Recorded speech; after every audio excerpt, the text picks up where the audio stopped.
नमस्कार मित्रों, हमारे चैनल गुरु डिसाइपल में आप सभी का हार्दिक स्वागत है। गिरनार पर्वत की सबसे ऊंची टूंक शिखर गुरु गोरखनाथ की है, जहां पे गुरु दत्तात्रेय के पावन चरणारविंद है। पौराणिक कथा के अनुसार कलयुग की आरंभ के समय भगवान विष्णु ने कलयुग जी यातनाओं और पृथ्वी पर होने वाली आपत्तियों के निराकरण के लिए योगियों में श्रेष्ठ ऐसे नव नारायणों को आमंत्रित किया। यह नव नारायणों नवनाथों के रूप में भगवान विष्णु के ही अवतार है। नाथ संप्रदाय के नवनाथ में से एक गुरु गोरखनाथ गुरु दत्तात्रेय यहीं पर विराजित है।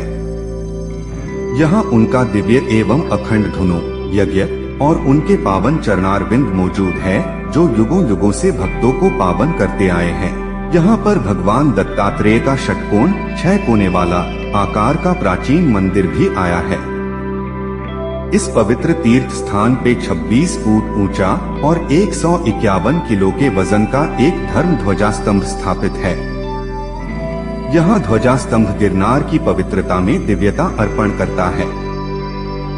गिरनार पर्वत चढ़ने से पहले भवनाथ मंदिर के पास ही मृगी कुंड आया है, जहां प्रति वर्ष महाशिवरात्रि पर नागा साधुओं और सन्यासियों स्नान करते हैं। ये साधु सिर्फ शिवरात्रि के दिन ही इस कुंड में स्नान करने के लिए डुबकी लगाते हैं।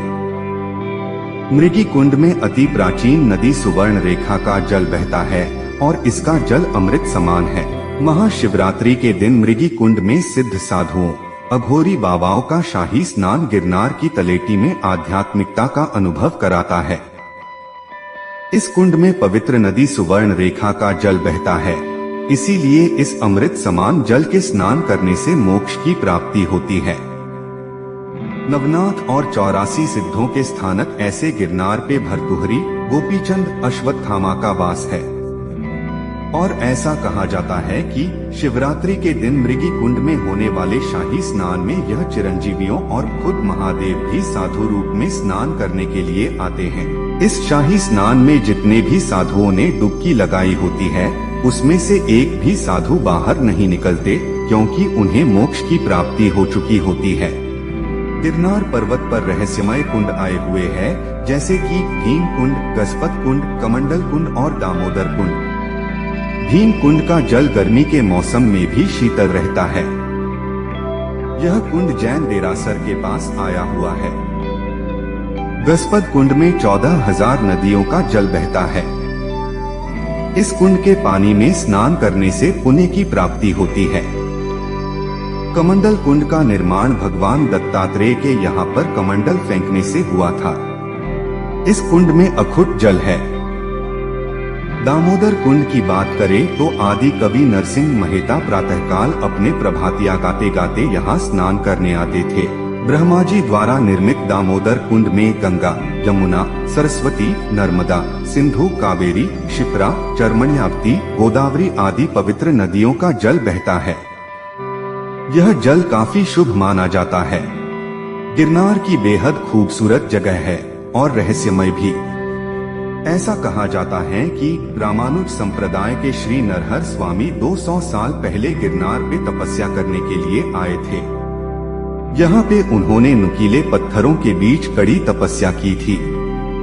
इस जगह पे अपनी भक्ति साधना की दिव्यता अर्पित करके 125 वर्ष की आयु में श्री नरहरि स्वामी देव हो गए थे और गिरनार के पर्वतों में ही वो समा गए थे।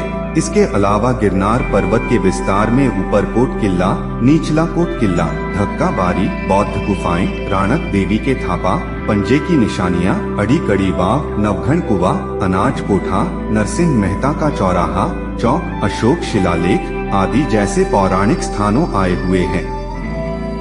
गिरनार पर्वत की 2 महत्वपूर्ण बाबत बहुत प्रख्यात है: महाशिवरात्रि का मेला और लीली परिक्रमा। गिरनार की गोद में भवनाथ की तलेटी में यहाँ प्रतिवर्ष महाशिवरात्रि बड़े धूमधाम से मनाई जाती है। जय श्री कृष्ण, जय गिरनारी बाबा की जय।